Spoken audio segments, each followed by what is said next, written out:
Yo he trabajado sobre todo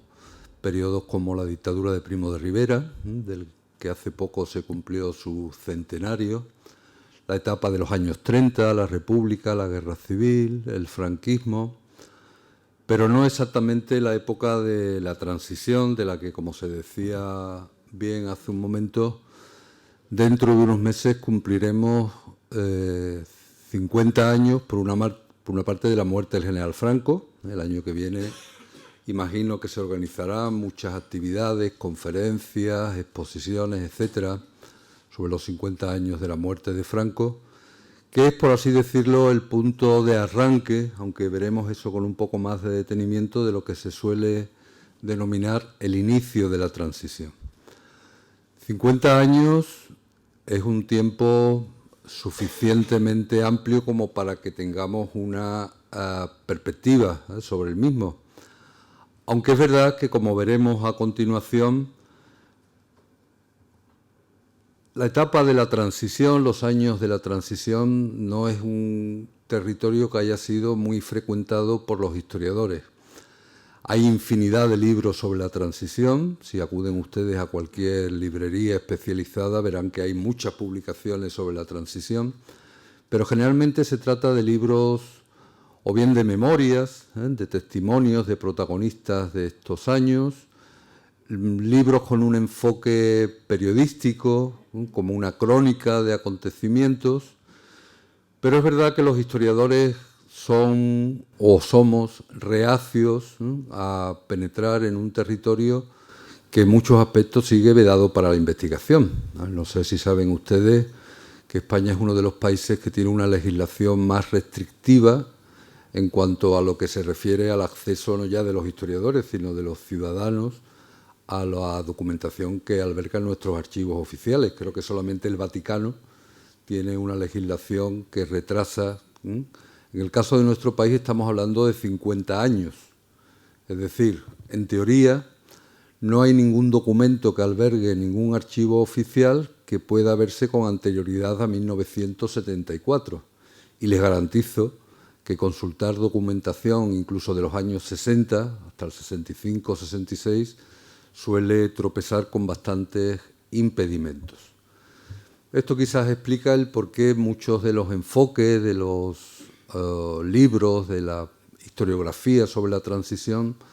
sea básicamente una historiografía basada pues, en eso, en testimonios, relatos periodísticos, y no tanto en obras de historiadores. Una etapa, además, la transición, que, como imagino que saben ustedes bien, a lo largo de estos últimos 50 años ha conocido distintas interpretaciones y distintas valoraciones. En su momento, o en los años inmediatos a la transición, casi podríamos decir que aquello se vendió o se ofreció como quizás la principal aportación de España a la historia universal desde el descubrimiento de América. Una transición modélica, pacífica, consensuada, un modelo que se decía exportable a otros países que habían pasado situaciones desde un régimen no democrático a otro de este carácter. Bien, a lo largo de los años, la valoración, la interpretación de lo que fue aquella transición ha ido conociendo distintos puntos de vista. Yo creo que incluso podemos hablar de polos equidistantes. Hay quien todavía hoy, 50 años después, sigue considerándolo pues, como algo intocable, algo como las leyes que Dios entregó a su pueblo elegido en el monte Sinaí, algo intocable, perfecto, maravilloso, etcétera, hasta quienes lo consideran como una transición que en realidad no fue tal, que en realidad dejó muchos huecos, muchas cuestiones por resolver y que 50 años después todavía siguen estando presentes. Porque incluso el término transición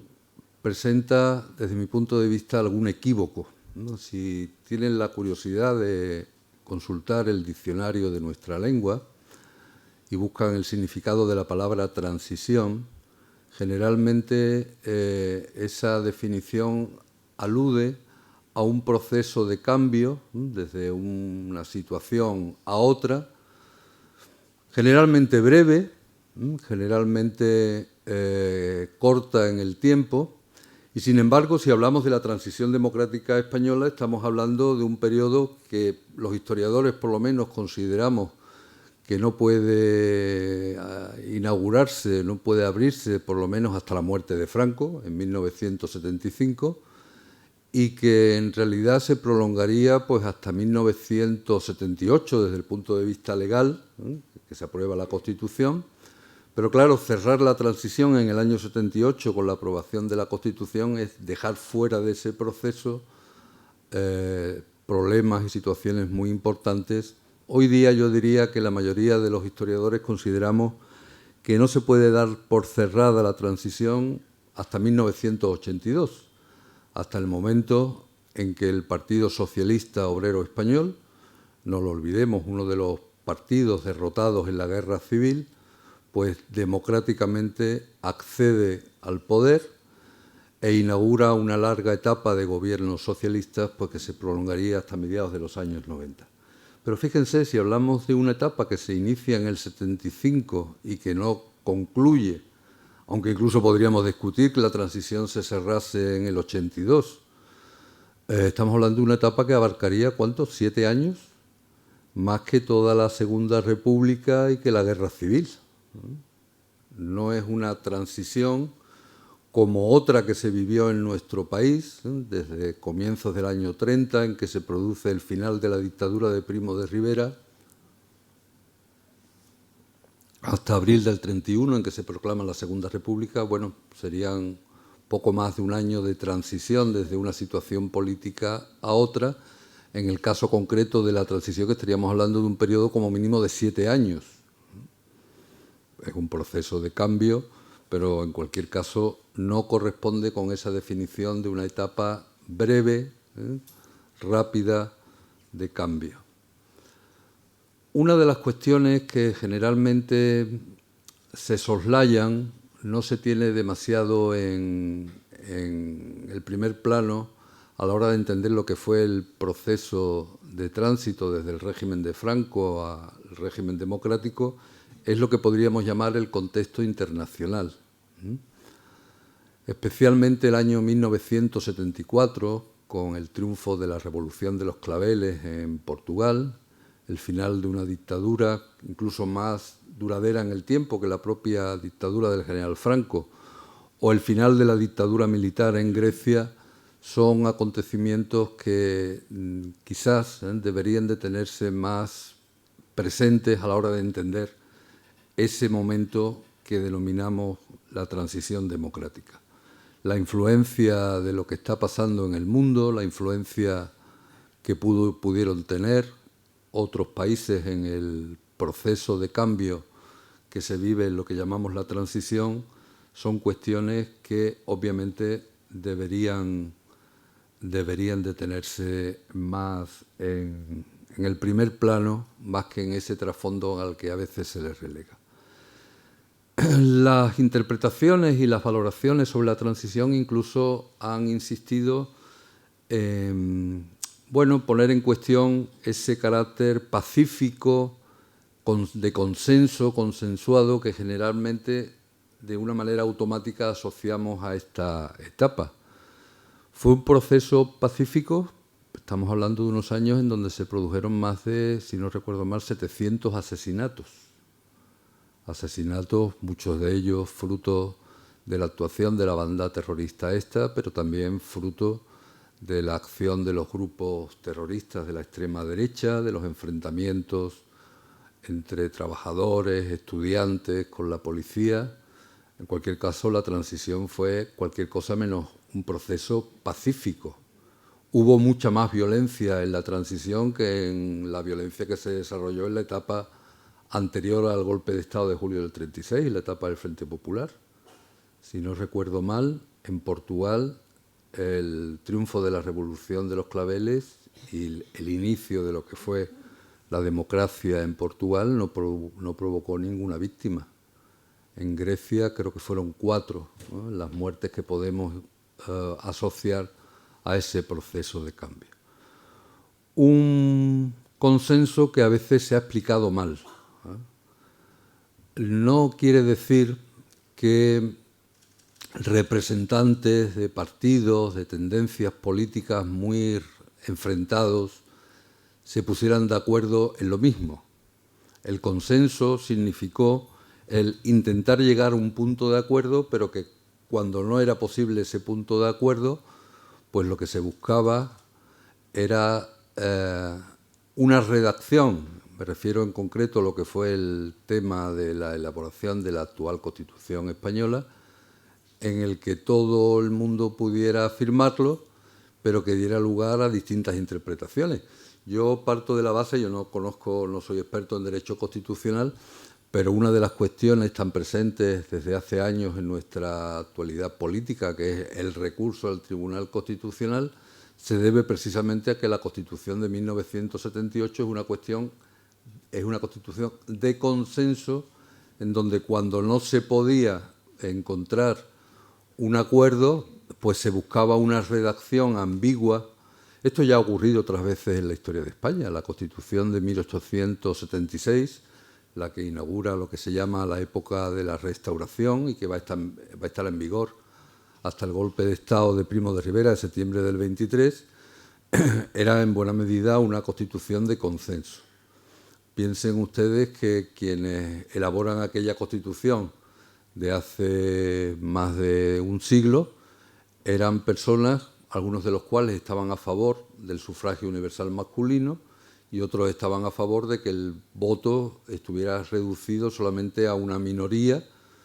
con conocimiento y sobre todo con riqueza suficiente para saber votar. ¿Cómo se solventó aquel asunto?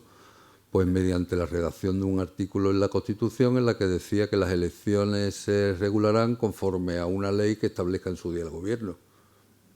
Con lo cual, había personas que estaban a favor de que España se declarase como un Estado católico y otros que deseaban que la Constitución regulase la tolerancia religiosa, ¿no? Pues ¿cómo se solventó aquello? Pues con la redacción del célebre artículo 11 que decía España es un Estado católico, aunque se tolerarán las manifestaciones de culto no católicas. Todo el mundo contento. La Constitución de 1978, que es ya creo la segunda Constitución más duradera de la historia de España, desde la del 76, si algo tenemos en España experiencia es de constituciones, empezando con la del 12, la de los 30, la del 44, la del 56, la del 69, la del 76, la del 31. La Constitución del 78 es una constitución de consenso en la medida en que no es que todo el mundo estuviera de acuerdo en todo, ¿no?, sino que cuando no se podía conseguir ese acuerdo, pues se buscaba una redacción lo suficientemente vaga para que todo el mundo lo pudiera aceptar. Y eso es el origen de muchos de los problemas que tenemos presentes en nuestros días. Recuerden ustedes cómo comenzó el célebre procés, el conflicto con Cataluña. El Parlamento de Cataluña aprueba una reforma de su estatuto en la cual se declara a Cataluña como una nación, etcétera, etcétera, que el Partido Popular impugna ante el Tribunal Constitucional. El Tribunal Constitucional le da la razón al Partido Popular y eso es lo que detona el proceso. Curiosamente, el Estatuto andaluz define a Andalucía como una nación, porque el actual Estatuto andaluz está en gran parte copiado de aquel estatuto que aprobó el Parlamento catalán, pero que como nadie impugnó ante el Tribunal Constitucional, pues pasó. Quiero decir con esto, el consenso, el carácter pacífico, etcétera, de lo que fue la transición, son sin duda cuestiones que hoy día, desde hace años, están muy cuestionadas por los pocos historiadores que se han introducido en el estudio de esta etapa, como en general, yo diría que incluso por amplios sectores de la opinión pública. En cualquier caso, entender el proceso significa echar un poco la mirada atrás a lo que fueron los últimos años del régimen de Franco, lo que hoy día ya en los manuales, en los libros de historia, suele denominarse el tardo franquismo, el año 73 al 75, y que fueron sin duda los años más difíciles para la permanencia de un régimen como el personalizado en la figura del general. De hecho, no son pocos los que se han acercado a esta etapa y que señalan el magnicidio, el atentado contra el almirante Carrero Blanco como el punto de arranque de lo que podríamos llamar la transición. ¿Por qué? No ya por el impacto que provocó en la sociedad española y especialmente entre los más vinculados al régimen, sino porque existe el convencimiento de que si alguien podía perpetuar un régimen como el de Franco, después de Franco, ese alguien era sin duda a quien se le ha etiquetado como la eminencia gris, ¿eh? El hombre en la sombra del régimen franquista. Un atentado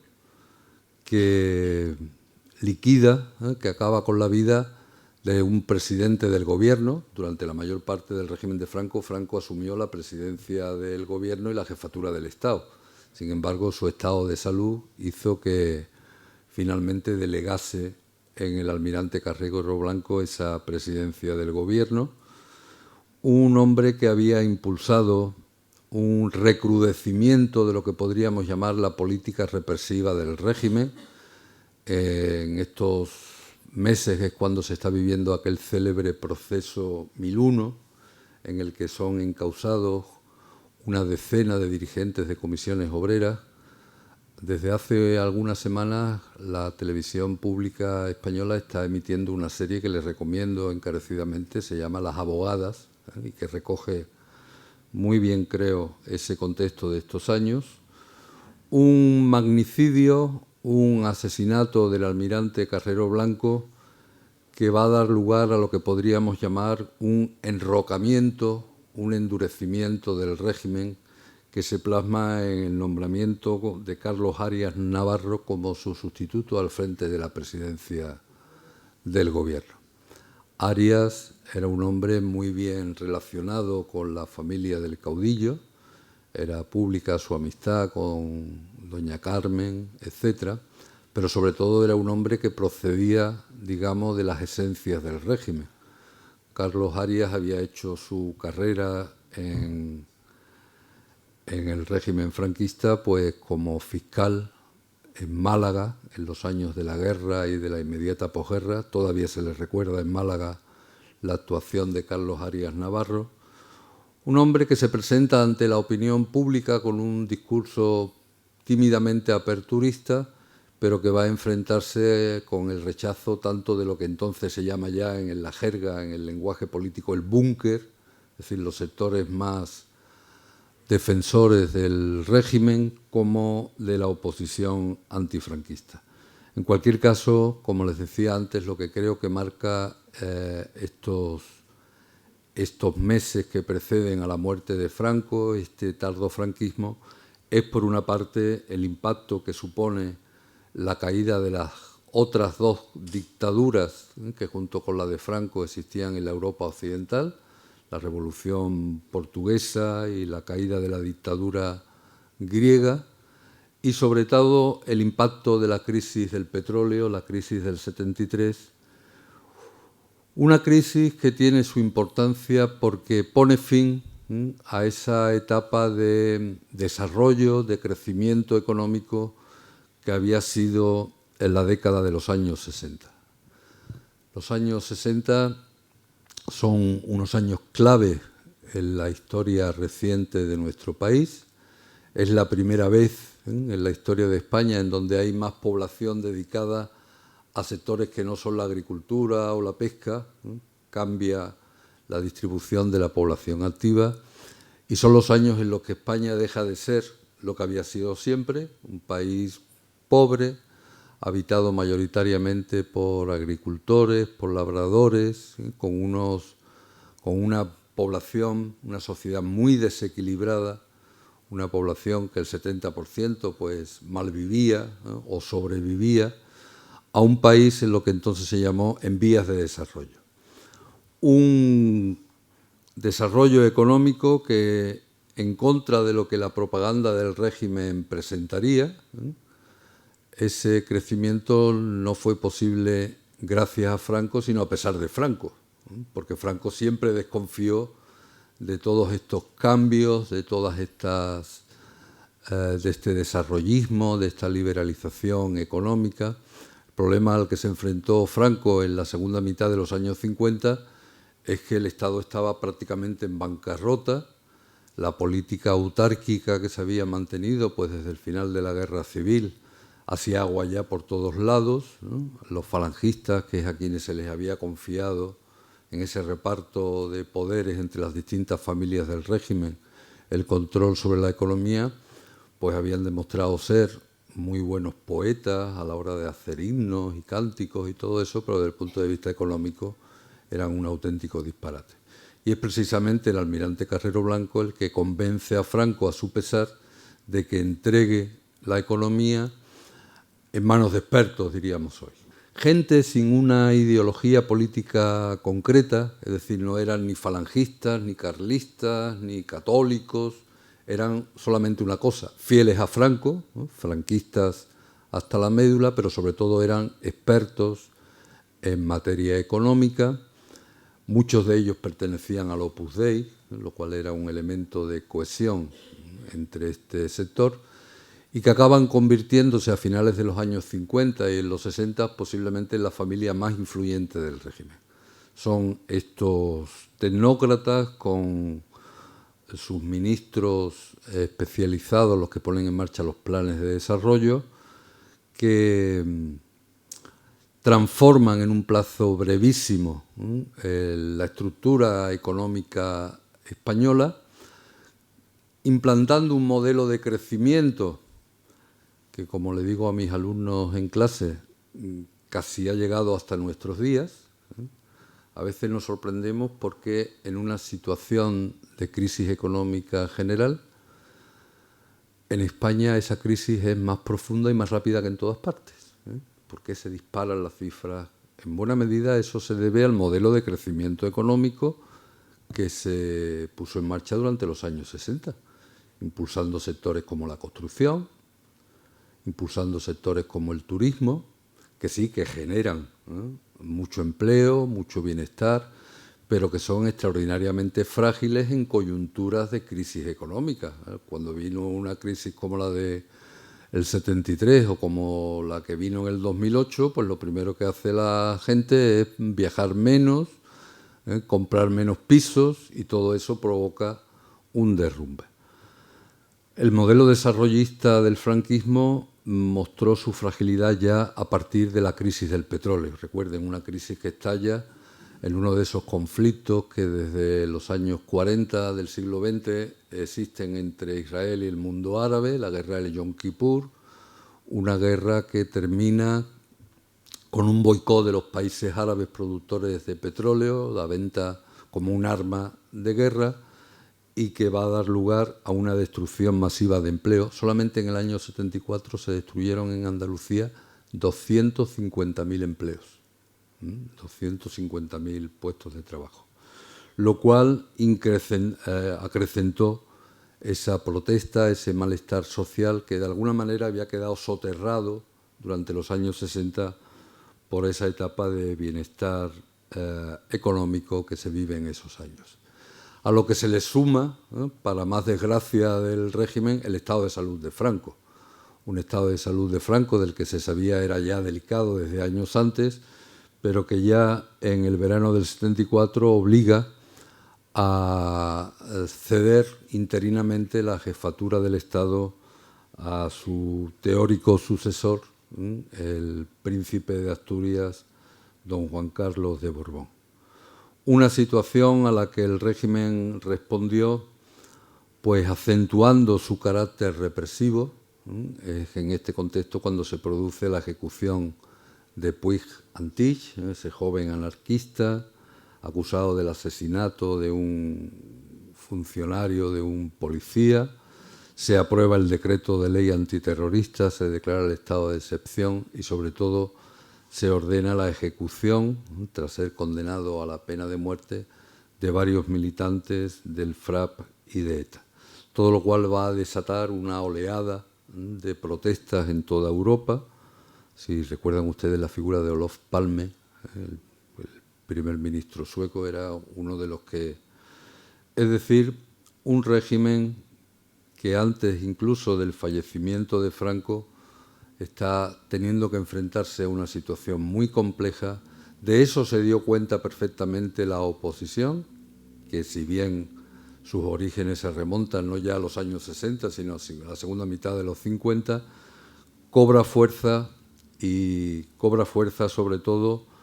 a partir de octubre del 74, con aquel Congreso de Suresnes en el que un joven abogado sevillano, un abogado laboralista, pues asume la Secretaría General del Partido Socialista Obrero Español. Mientras se produce esta situación que muestra ese deterioro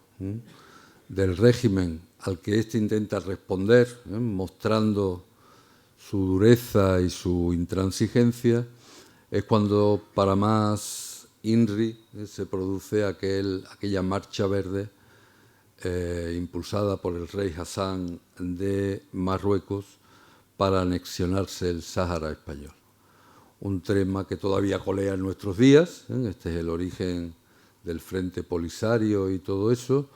un tema del que en realidad, desde mi punto de vista, todavía conocemos muy poco. Si alguien es tan ingenuo para pensar que el rey Hassan de Marruecos organizó esto sin el consentimiento y la aprobación de Estados Unidos, es que no sé en qué mundo vive, aunque sobre eso, obviamente, no existe documentación que podamos contrastar. Cuando el 20 de noviembre del 75 se anuncia la muerte del caudillo, una muerte que se hace coincidir. Es muy posible que Franco hubiera fallecido ya unos días antes del 20 de noviembre, pero el alargar la comunicación de esa noticia tenía como objetivo el hacer coincidir con el asesinato de José Antonio Primo de Rivera, que tuvo lugar en la cárcel de Alicante, su fusilamiento el 20 de noviembre del 36. Es la única persona con la que Franco había consentido compartir el poder, con el ausente, el fundador de la Falange, un acontecimiento que va a provocar, no por menos presentido, una verdadera conmoción en la sociedad española. Durante varios días, cientos de miles de personas van a desfilar por el féretro del caudillo, y que es el momento en el que podemos decir arranca lo que podemos llamar la transición de la democracia. Obviamente, poca transición podía haber antes de la muerte de Franco, aunque hoy día son bastantes los autores que, más que cifrar en un acontecimiento, en una coyuntura, el atentado contra Carrero Blanco, la crisis económica, esto o lo otro, son cada vez más los autores que intentan explicar lo que podríamos llamar los orígenes lejanos de la transición, no en el hecho de que tal o cual personaje, pues como un regalo de la providencia, los españoles sean los que nos dieron la democracia, sino como el fruto de una evolución de la sociedad española, de unos cambios que de alguna manera iban a conducir a la situación que hizo posible esa transición. Como les decía antes, desde finales de los años 50, esa política económica de los tecnócratas, que primero se plasmó en el célebre Plan de Estabilización del 59. El Plan de Estabilización es, para entenderlo, un plan de ajustes de la economía española, pero que sienta las bases para la liberalización de la economía española y para la puesta en marcha en los años 60 de los planes de desarrollo. Esa política económica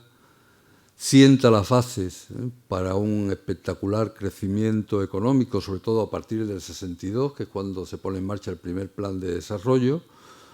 un crecimiento económico que va a traer, junto a fenómenos como la emigración fuerte que se vive en los tiempos recientes en España, es la de los años 60. Estamos hablando de millones de españoles que emigran en distintos sentidos. Les decía, problemas que han llegado hasta nuestros días. La desertización del mundo rural, la falta de población en el campo no es un fenómeno de ayer por la mañana.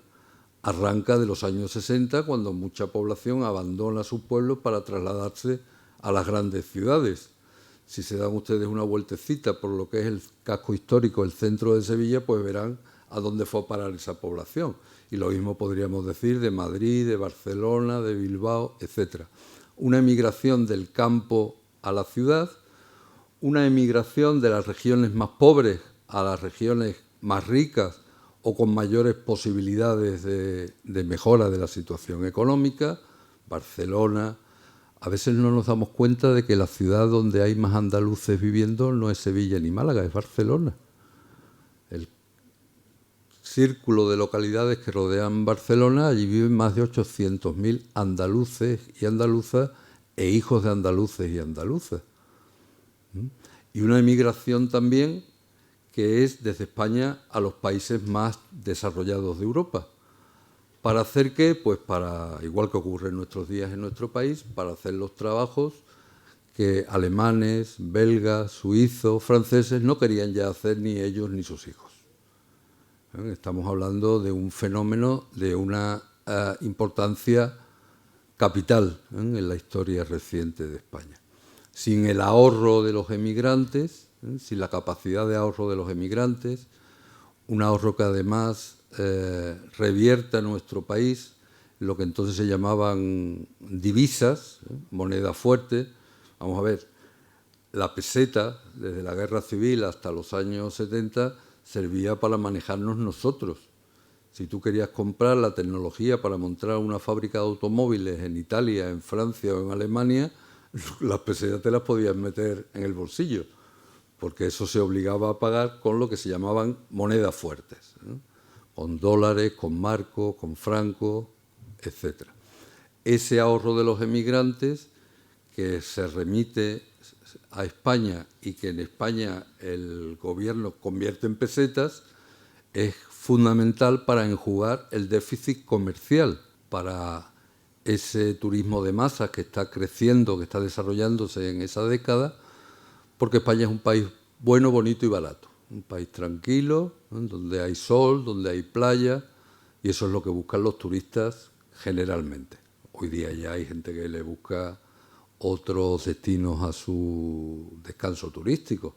pero en los años 60 no nos olvidemos, Torremolinos, Benidorm, la Costa del Sol, y para usted de contar.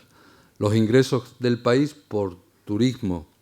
y por las remesas de los emigrantes son los que permiten allegar recursos para adquirir esa tecnología, esa maquinaria, etcétera, que hizo posible la puesta en marcha, el que España se convierta de un país agrícola en un país industrial. Un desarrollo económico que va a transformar radicalmente la estructura de la sociedad española. Es ahora cuando surge realmente la baja clase media, cuando las familias trabajadoras pueden empezar a vivir en un cierto bienestar. Son los años del 600, de la masificación en la universidad, etcétera. Cambios sociales y cambios económicos que van a acentuar esa disfunción, esa no relación, ese alejamiento entre un país que está cambiando a pasos agigantados, que está cambiando también su mentalidad, porque una de las cosas buenas que trae el turismo es que te trae ideas nuevas, modas nuevas, formas de pensar nuevas, una sociedad que estaba cambiando a ritmo, a plazos agigantados, frente a un régimen político que seguía anclado en los principios del 18 de julio, en unas ideas, unos valores que correspondían más a los de la Europa de los años 30 que una Europa que está en pleno proceso de cambio. ¿Y en qué se va a traducir todo esto? Pues en que, sobre todo a comienzos de los 70, esas tensiones sociales van a ir en aumento a la vez que aumentan las protestas por la existencia de un régimen como el de Franco. Si a esto le añaden ustedes los elementos anteriores, la crisis económica del petróleo, la pérdida de empleo, la inflación, el final del crecimiento económico, el asesinato de Carrero, el estado de salud de Franco, etcétera,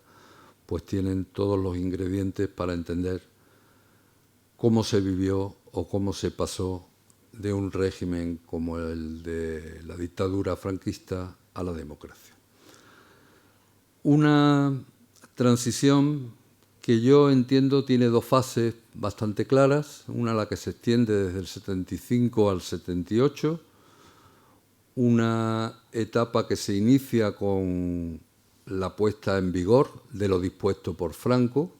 el que días después de la muerte del caudillo, quien asumiera la jefatura del Estado fuera el actual rey emérito, era algo que había dispuesto Franco en la ley de sucesión, y con lo que además estuvo jugando prácticamente hasta el último día. Una elevación a la jefatura del Estado. España, en teoría, era una monarquía desde el año 48. Un dato que no se suele reproducir mucho, pero desde el año 48 se supone que España es una monarquía con una especie de regente que es el general Franco. Por eso Franco se ve capacitado, se considera legitimado para conceder títulos de nobleza desde el año 48. Bien, una toma de posesión de la jefatura del Estado por parte de don Juan Carlos, en el que hay algunos guiños que se quisieron interpretar como que, bueno, la cosa iba a cambiar. Uno de los guiños o de los acontecimientos quizás más destacados fuera la presencia en ese acto que se celebra en las Cortes del presidente de Francia, del presidente de Alemania, que no habían asistido al entierro de Franco, aquel discurso en el que Juan Carlos prometió que iba a ser el rey de todos los españoles, se quiso leer en una clave democrática,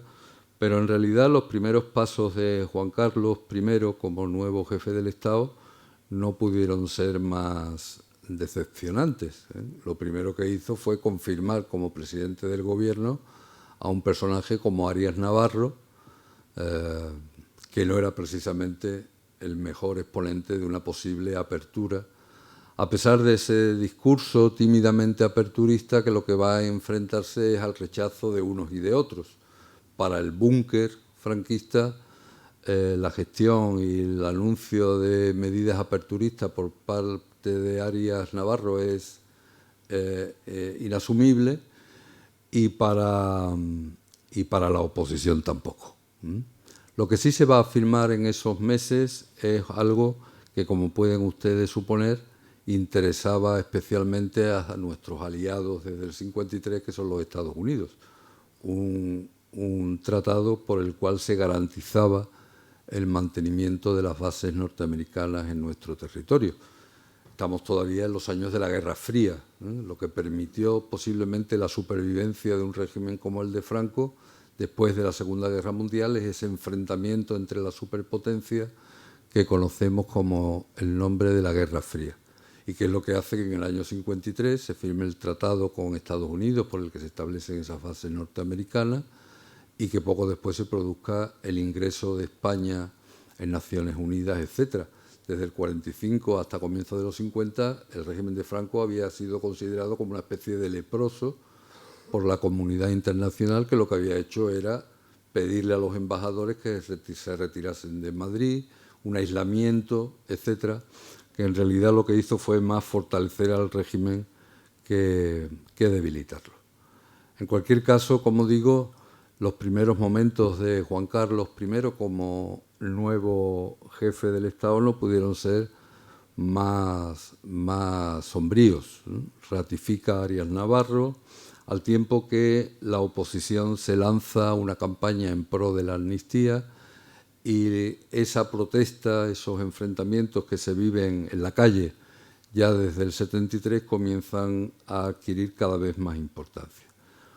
con su secuela de enfrentamientos. No sé si recordarán el asesinato de 5 obreros en Vitoria a manos de la policía, el enfrentamiento entre los propios carlistas en Montejurra, con 2 muertos, etc. Una situación que hace entendible el que a comienzos de 1936 los distintos sectores de la oposición antifranquista pues decidan coordinar sus esfuerzos creándose lo que se llamaría la Coordinadora Democrática. Había básicamente 2 organismos en donde se habían ido uniendo los distintos sectores de la oposición al régimen de Franco, que eran muy diferentes, desde el Partido Comunista a la Democracia Cristiana, pasando por los socialistas, etc. Todos estos grupos van a decidir unir su fuerza en lo que se llamaría la Coordinadora Democrática o la Plata Junta, justo casi en el momento en que se producen los primeros atisbos de que algo va a cambiar en España. Fíjense cuándo se produce. Durante una visita de don Juan Carlos a Estados Unidos, algún día a lo mejor, si se ha conservado esa documentación, veremos qué papel tiene Estados Unidos, la CIA, el gobierno norteamericano, en todos los cambios que se iban a vivir en España en estos años. Pero bueno, curiosamente, la primera vez en la que don Juan Carlos anuncia de una manera clara su idea de convertir España en un régimen democrático es precisamente durante su visita a Estados Unidos, en su discurso ante el Congreso de Estados Unidos, y una visita en la que no duda en mostrar ante los medios de comunicación, en varias entrevistas, su rechazo a la gestión de Arias Navarro, al que considera como un absoluto inútil, lo cual precipita que a su vuelta de Estados Unidos, Arias Navarro, pues por propia coherencia, le presente su dimisión. Y es ahí cuando se produce posiblemente uno de los momentos claves de la transición, el nombramiento de Adolfo Suárez como presidente del gobierno. Vamos a ver, Adolfo Suárez venía de donde venía, igual que Torcuato Fernández Miranda, que es otra figura clave en este nombramiento. Como pueden ustedes imaginar, nadie llega a secretario general del Movimiento Nacional ni a director general de la mejor y única televisión que había en España, sino es una persona fiable para los sectores del régimen. Aunque está claro que Suárez, por su propia edad, por su propia convicción, por su mentalidad, no respondía al estereotipo de lo que llamaríamos el franquismo puro y duro, que era el que encarnaba ese búnker franquista. De hecho, gracias no a Suárez, sino a Fernández Miranda, se va a aprobar en las Cortes de Franco una reforma del Código Penal que va a dejar en manos del gobierno la posibilidad de legalizar las asociaciones políticas, como se las llamaba entonces, los partidos políticos, al tiempo que se aprueba una primera ley de amnistía a finales de julio. En un plazo brevísimo, en septiembre del 76, después del verano del 76, Suárez va a presentar lo que llamará su programa para la reforma política en contra del criterio de la oposición, que partía de la base de que un régimen como el de Franco no era reformable. La reivindicación principal de la oposición era la ruptura democrática, como se llamaba entonces. Lo que va a proponer Suárez es una reforma del franquismo que conduzca al establecimiento de un régimen democrático, pero a partir de la legalidad del propio régimen de Franco. Al tiempo que se constituyen, digamos, los 2 principales sectores llamados a participar en este proceso de reforma, que va a ser, por una parte, el POD, la Plataforma de Organismos Democráticos, que aglutina a la oposición antifranquista, al tiempo que se constituye Alianza Popular, una organización liderada por varios exministros de Franco, entre los que figura en primer plano la figura de Manuel Fraga Iribarne, el antiguo ministro de Información y Turismo. De nuevo, en una visita fuera de España, en este caso a París, el rey anuncia que esa reforma política llamada a conducir al establecimiento de una democracia en España no se iba a detener. Junto al nombramiento de Adolfo Suárez, sin duda, otro momento clave es noviembre del 76, cuando se produce la aprobación, esto es lo que coloquialmente se llama el harakiri, de las Cortes franquistas, unas Cortes que van a aprobar el proyecto de ley de reforma política de Suárez. Creo que Suárez ni su círculo la tenía todas consigo, y es un hito que posiblemente quepa atribuir más a la capacidad de convicción, de negociación de Fernández Miranda que del propio Suárez. En cualquier caso, estamos hablando de una situación en la que se está dando los primeros pasos para salir de la dictadura, al tiempo que se van incrementando los intentos de desestabilización. En diciembre del 76, ese proyecto de ley de reforma política va a ser refrendado en referéndum por los españoles, que yo recuerde es de los pocos referéndum que hemos celebrado en España desde el 78. Un referéndum en el cual va a participar más del 77% del censo electoral,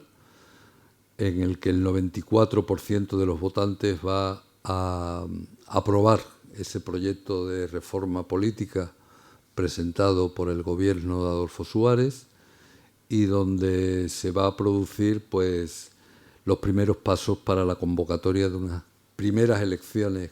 a Cortes Constituyentes, incluso con el reconocimiento de todos los sectores de la oposición. El Partido Comunista, que había sido durante muchos años quien había liderado la lucha antifranquista y que era visto por el búnker como un demonio, que hasta ahí podíamos llegar, va a ser, sin embargo, una de las fuerzas con las que va a contar Adolfo Suárez, conscientes de que nadie se tragaría el que estamos en una democracia si no se cuenta con la participación y la legalización de los comunistas. Una situación que, sin embargo, va a intentar ser boicoteada tanto por la extrema derecha como por la extrema izquierda. El mes de enero del 77 es de una gravedad extrema. Es cuando se produce pues, el asesinato de varios estudiantes en una manifestación pro amnistía, el secuestro del presidente del Consejo Superior de Justicia Militar, el asesinato de los abogados laboralistas de la calle Atocha, toda una serie de atentados, de acciones violentas que contrastan con esa imagen pacífica que todavía algunos en su ensoñación, pienso, recuerdan de la transición, y que muestra la dificultad a la que tiene que enfrentarse un gobierno en precario como es en esos momentos el gobierno de Adolfo Suárez. Un gobierno que, lejos de intimidarse por esa ofensiva terrorista, va a aprobar varias disposiciones que permiten la legalización de los partidos políticos. Incluso se abren relaciones diplomáticas con la Unión Soviética, que era uno de los países que no mantenía relaciones con España pues desde la Guerra Civil.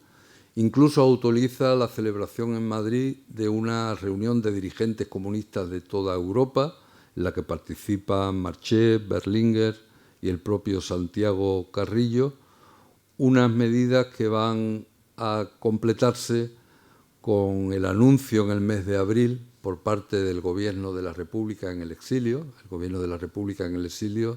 se constituyó en 1945. México fue uno de los pocos países que nunca reconoció como legítimo al régimen de Franco. La sede del gobierno republicano siempre estuvo en México. El gobierno republicano en el exilio anuncia su propósito de disolverse, lo cual es una especie de marchamo, un me creo, lo que está intentando llevar a cabo Adolfo Suárez, al tiempo que se ordena el día 1 la disolución de la Secretaría General del Movimiento y, sobre todo, la gran jugada maestra de Adolfo Suárez, pienso, que es la legalización del Partido Comunista el sábado de la Semana Santa de 1977. Un momento en el que los principales mandos militares, estamos en medio del puente del Jueves Santo, Viernes Santo, etcétera, no estaban en sus cuarteles. Una medida que va a hacer creíble no ya ante la oposición, sino ante los países europeos, el que esto avanza en la dirección anunciada, a pesar de lo cual va a mostrar el rechazo de sectores más vinculados al régimen, como lo demuestra la dimisión de Pita da Veiga, uno de los ministros del gabinete de Suárez. También por esa fecha es cuando se produce el renuncio a sus derechos dinásticos de don Juan, algo que había enemistado, que había enfrentado al conde de Barcelona y al sucesor designado por Franco, don Juan Carlos, una situación que en el mes de junio va a dar lugar a la celebración de nuestras primeras elecciones democráticas, pues desde hacía 41 años. Las últimas habían tenido lugar en febrero del 36, en junio del 77 se van a celebrar las primeras elecciones democráticas a Cortes en ese proceso de transición, unas elecciones en las que Adolfo Suárez va a capitalizar su crédito político a través de esa alianza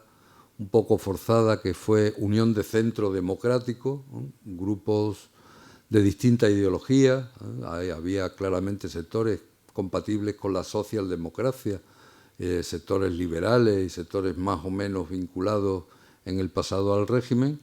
una unión de centro democrático que, sin llegar a alcanzar la mayoría absoluta, va a convertirse en la primera fuerza política, seguida a bastante distancia, no tanto en número de votos como sí de escaños, por el Partido Socialista Obrero Español. Se ha discutido mucho el por qué el Partido Comunista, que había sido la principal fuerza de oposición al franquismo durante décadas, no capitaliza en estas elecciones esa lucha, ese prestigio en lo que había sido la lucha contra el régimen. Hay distintas opiniones. Yo me decanto por aquellos que sostienen que, bueno, el Partido Socialista de 1977, incluso su imagen no recordaba la época de la Guerra Civil, mientras que figuras como la de Santiago Carrillo, la Pasionaria, recuerden aquellas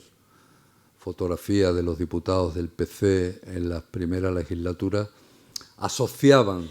demasiado al Partido Comunista con un pasado que no se quería recordar. En cualquier caso, también está claro que el sistema electoral adoptado desde 1977 no beneficiaba precisamente a partidos como el Partido Comunista. El Partido Comunista, como después Izquierda Unida, va a ser una organización que va a obtener muchos votos, a veces muchos más votos que los que obtienen los catalanes, los partidos nacionalistas catalanes o vascos, pero muchos votos repartidos por 50 circunscripciones, lo cual hace que muchas de ellas quede siempre como la tercera fuerza y por tanto sin representación. No sé si recuerdan ustedes las elecciones del 96, las primeras elecciones que gana el Partido Popular, el refundada Alianza Popular con José María Aznar. Si tienen curiosidad, repasen los resultados de aquellas elecciones. El Partido Socialista e Izquierda Unida sumaron más votos que los que obtuvo el Partido Popular y los grupos que apoyaron la investidura de José María Aznar, Minoría Catalana, el Partido Nacionalista Vasco y Coalición Canaria. El Partido Izquierda Unida o la Coalición Izquierda Unida sumó, no sé si más de 2 millones de votos, pero que el número de escaños, por el sistema DONT, la ley DONT, hace que en el conjunto del país sean muchos votos, pero al tenerlos desperdigados obtiene pocos escaños. Solamente en circunscripciones donde se convierte en la primera o segunda fuerza política, caso de Córdoba, obtiene representación. Los partidos catalanistas o los partidos vascos tienen mucho menos votos, pero concentrados en 4 circunscripciones. Y eso hace que se conviertan allí en la primera fuerza política o la segunda y obtengan bastantes escaños. ¿Cuántas veces no ha ocurrido que en Cataluña, por ejemplo, han sumado más votos aquellos partidos que no son catalanistas ni partidarios de la independencia ni nada, pero que el número de escaños, las leyes electorales, tienen una clara influencia sobre el sistema político? En cualquier caso, lo que está claro es que a partir de junio del 77 lo que va a vislumbrarse es un bipartidismo, dos grandes partidos, Unión de Centro Democrático, PSOE, frente a otras organizaciones que apenas tienen importancia desde el punto de vista político. Aunque se va a contar con ellas para ese consenso que se pretende y que debería de plasmarse, estaba claro, en la nueva Constitución. Una nueva Constitución que comienza a redactarse ya en el mes de julio del 77, al tiempo que hay que enfrentarse a un problema consustancial con la transición, como son las reivindicaciones que de distintos territorios, básicamente desde Cataluña y el País Vasco, se están produciendo en esos momentos. Una redacción de la Constitución a la que se suma esas reivindicaciones autonómicas, sin olvidar que el problema principal del país es la gravedad que está adquiriendo la crisis económica. El incremento desorbitado del paro, el aumento de la inflación, la paralización de las actividades económicas, la necesidad de una reconversión del sector público, etcétera, son medidas que el ministro de Economía de Suárez, Fuentes Quintana, intenta alcanzar también una especie de consenso, de pacto, al igual que en los temas políticos, y que va a dar lugar a lo que se llamarán en octubre los pactos de la Moncloa, que tienen esa doble vertiente, una vertiente política, ponerse de acuerdo para elaborar una Constitución que no sea del gusto de todos, pero que no disguste a todos, y al tiempo que se adoptan medidas para hacer frente a la gravedad de la crisis económica. Una gravedad de la crisis económica que se traduce a lo largo de todo 1978 en infinidad de conflictos, de paros, de protestas, al tiempo que la violencia terrorista, fundamentalmente la violencia de ETA, va a provocar momentos de tensión en esa situación de tránsito, en ese año clave como es el año 78. En el mes de octubre las Cortes aprueban por fin el proyecto de nueva Constitución, que acuerdan además, no tendrían por qué, hasta entonces que yo recuerde ninguna Constitución había sido refrendada en referéndum por la ciudadanía, pero al parecer por el deseo expreso de Adolfo Suárez, ese proyecto de Constitución se somete de nuevo a un referéndum entre los españoles, un referéndum que se celebra a comienzos de diciembre del 78, en donde la abstención fue importante ya, estamos hablando de más de un 30% de abstención, pero donde la mayoría de los electores, de los ciudadanos con derecho a voto, pues apoyan esa Constitución que es la que está actualmente en vigor en nuestro país. Unas Cortes que, una vez aprobada la Constitución, deciden disolverse, no olvidemos el carácter de constituyente de aquellas Cortes, y que van a dar lugar a la convocatoria de dos elecciones claves también en este proceso, las que van a tener lugar en 1979,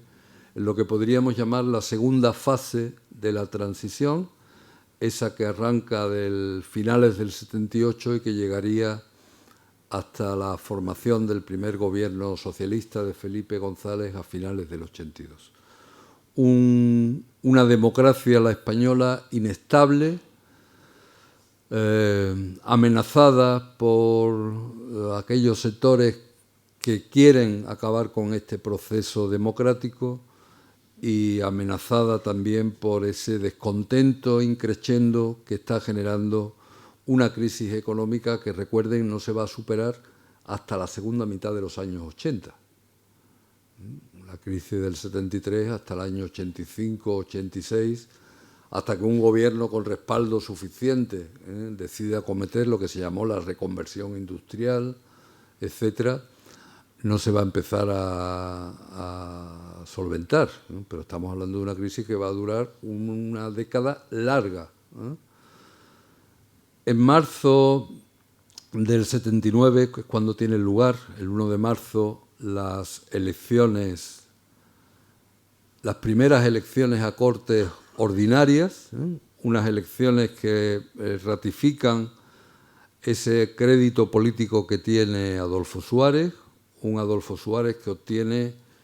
una mayoría amplia, más amplia incluso que las de las elecciones del 77, al tiempo que el Partido Socialista se consolida como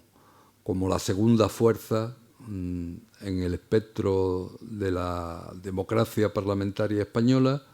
El Partido Comunista nos consigue incrementar notablemente su representación y lo que se hunde realmente es Alianza Popular, que en estas elecciones se presenta, si no recuerdo mal, en coalición con Fuerza Nueva, el partido de Blas Piñar de la extrema derecha, bajo el curioso nombre de Coalición Democrática. Unas elecciones que tienen casi un 70% de participación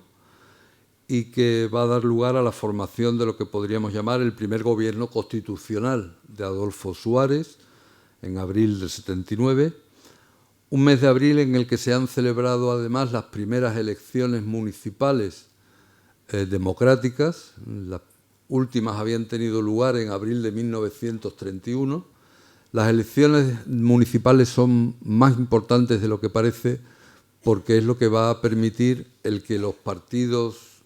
de centro-izquierda, socialistas, comunistas, pero también partidos de la izquierda del PSOE y del PC, adquieran cuotas de poder, aunque en muchas regiones, en muchas localidades, la fuerza política más votada fue Unión de Centro Democrático. El llamado Pacto de Izquierdas hizo posible que la mayoría de los ayuntamientos pasaran a estar gobernados por alcaldes, por corporaciones de mayoría socialista, comunista, etcétera. Es lo que va a ocurrir en Andalucía. El primer alcalde democrático de nuestra ciudad es don Luis Uruñuela, del Partido Socialista de Andalucía. Todas las capitales andaluzas quedaron bajo control de los partidos de la oposición, podríamos decir, que sumaban más del 70% de los votos, de los sufragios que se habían expresado en las urnas. El año 79 es un año muy difícil, tanto por la gravedad de la crisis económica como por el incremento del terrorismo, aunque aún así el gobierno de Adolfo Suárez puso en marcha medidas legislativas. Es entonces cuando se crea el Tribunal Constitucional o cuando se acuerdan y se aprueban los estatutos de autonomía del País Vasco y Cataluña, unas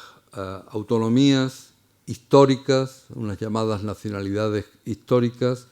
donde en sus primeras elecciones se va a producir el triunfo de los partidos nacionalistas. Jordi Pujol y Carlos Arecochea son los que ocupan la presidencia de la Generalitat y del Consejo General Vasco.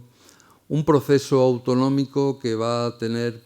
pienso, para UCD un coste muy importante, precisamente por lo que va a suceder en Andalucía. El modelo que se había diseñado en la Constitución era un modelo, en lo que se refiere al tema de la autonomía, de dos velocidades y de dos tipos de autonomías. Prácticamente todo el mundo estaba de acuerdo en que las llamadas nacionalidades históricas, y que eran aquellos territorios que ya habían gozado de la aprobación de un estatuto de autonomía en los tiempos de la Segunda República, debían de adquirir rápidamente, si lo querían, ese acceso a la autonomía y un mayor nivel de competencia y de autogobierno, Cataluña, País Vasco, Galicia, que también contó con un estatuto autonómico, mientras que el resto de los territorios pues se les contemplaba la posibilidad de acceder a la autonomía, pero por una vía más lenta y con un final donde el nivel de competencia no era exactamente el mismo que el de las llamadas nacionalidades históricas. Y donde se va a producir la ruptura con ese modelo diseñado en la Constitución va a ser precisamente en Andalucía. En Andalucía se va a defender el que Andalucía tiene tanto derecho como cualquiera a gozar de una autonomía de primer nivel. Tras muchos dimes y diretes, al final lo que se llega es a una convocatoria de un referéndum en donde más de la mitad del censo, no de los votantes, del censo en todas las provincias tenía que aceptar, tenía que aprobar esa manera de acceder a la autonomía por la vía rápida y con el máximo tipo de competencia. Un referéndum verdaderamente desastroso para Unión de Centro Democrático, que en el último momento piensa que esto se le está yendo de las manos y lanza aquel boicot al referéndum que el propio gobierno ha convocado con aquella célebre frase de andaluz: este no es tu referéndum. A pesar de todo eso, en toda Andalucía, con una única excepción, la provincia de Almería, pero por una amplia mayoría de los votantes, lo que vencen son las tesis contrarias a lo que está defendiendo el gobierno de Suárez, lo cual va a dar lugar a una negociación, a un intento de resolver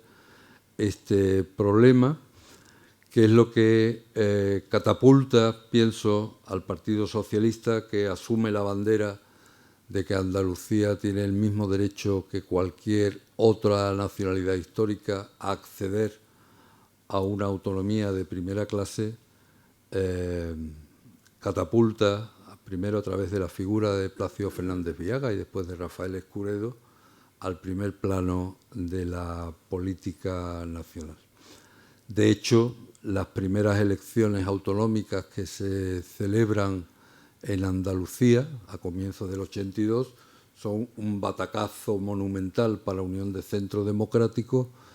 que vaticina o que antecede a ese hundimiento total que se va a vivir a finales de ese mismo año con la victoria socialista en las elecciones de octubre. De alguna manera se ha dicho que Andalucía durante la transición se convirtió en un buen observatorio político porque iba anticipando en sus comportamientos electorales y políticos situaciones que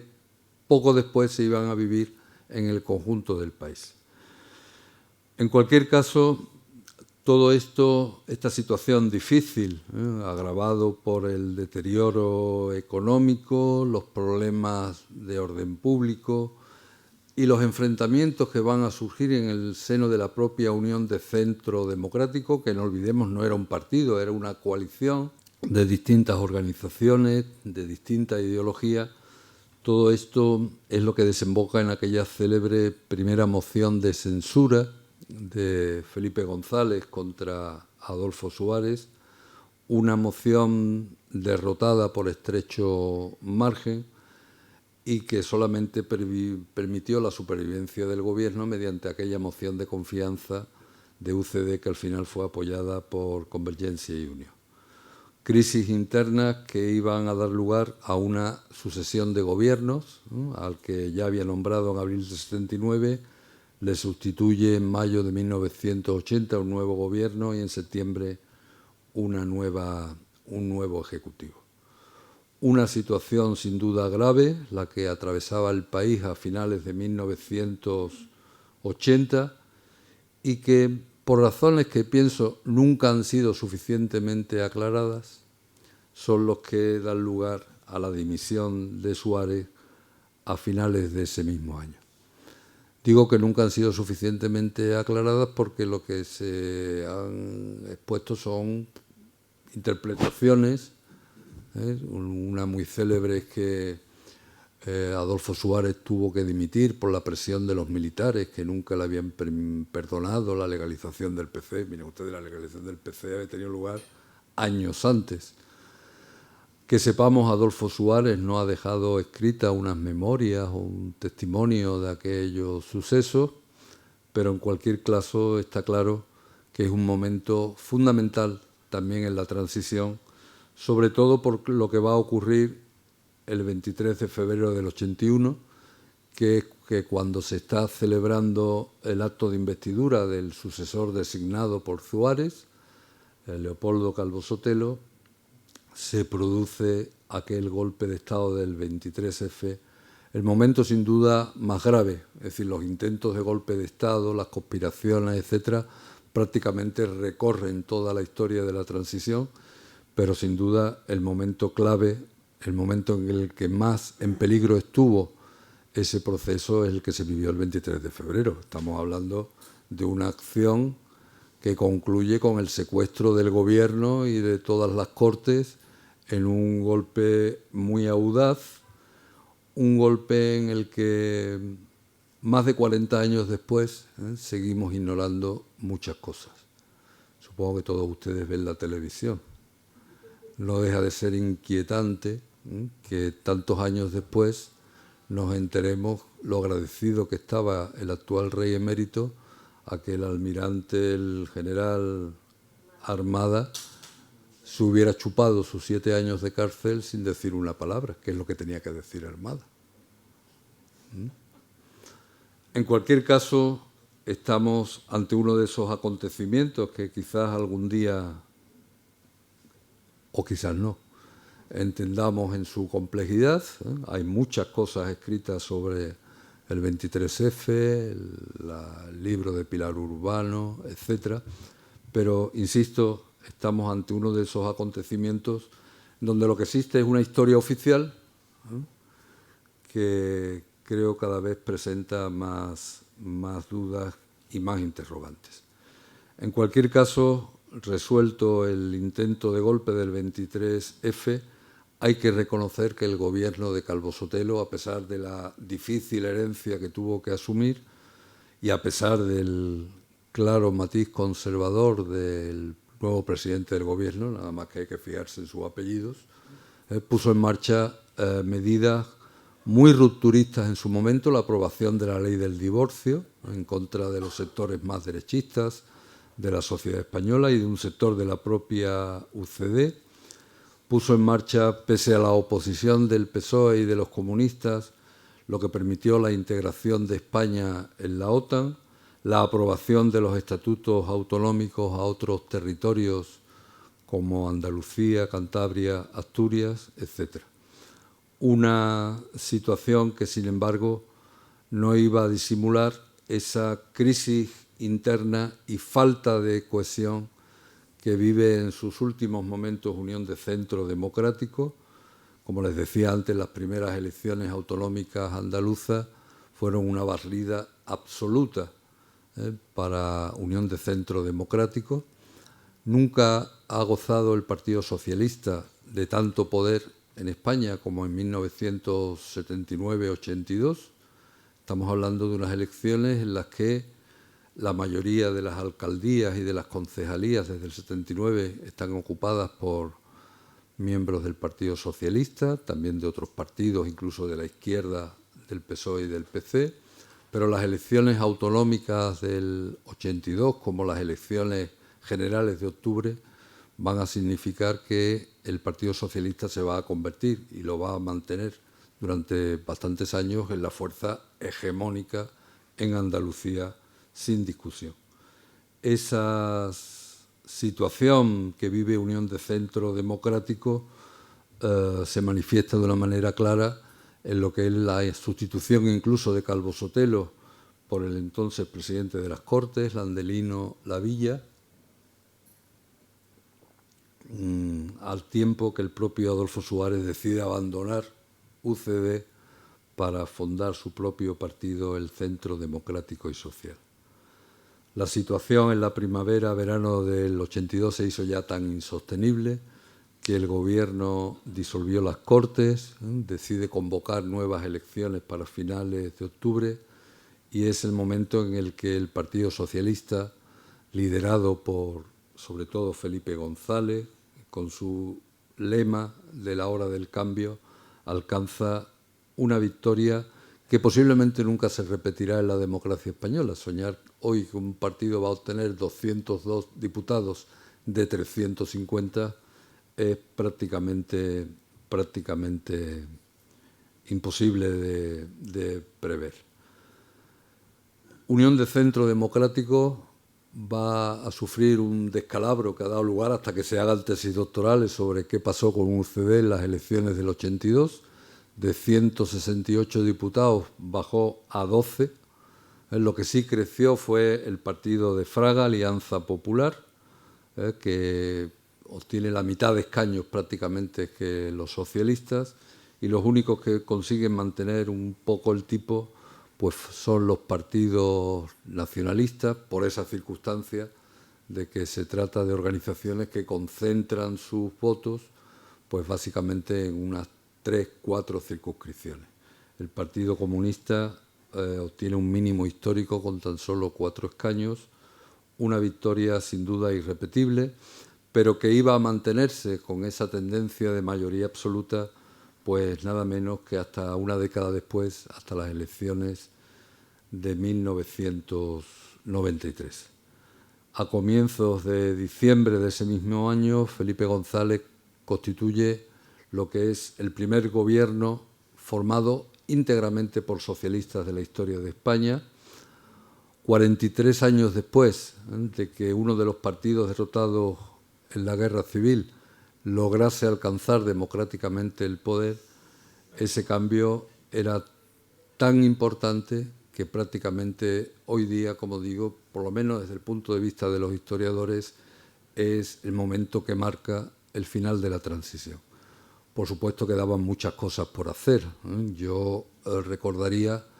a un personaje hoy día prácticamente olvidado, o que si se le recuerda no es precisamente para bien, pero el que realizó una de las operaciones más delicadas de la transición, que es la transición dentro del ejército. Me refiero a Narcís Serra, ministro de Defensa, y que en los años siguientes, no sé si recuerdan ustedes haber visto esa imagen de Felipe González, Alfonso Guerra, Narcís Serra con sus abrigos, ¿no?, recorriendo las unidades de la Brigada Acorazado Brunete, que unos meses antes había estado a punto de cargarse la democracia. Quien va a llevar a cabo la transición y lo que ha convertido un ejército como el de Franco en lo que hoy son nuestras Fuerzas Armadas, que creo que es motivo de orgullo para todos los españoles, una parte del Estado que no se mete en política, que no tiene que estar simplemente para obedecer al orden constitucional, en Narcís Serra. Hay otros sectores del Estado que creo que todavía tienen asignaturas pendientes de la época de la transición. Pero en cualquier caso, el acontecimiento fue tan importante como para dar punto y final a ese proceso que llamamos la transición democrática. Muchas gracias.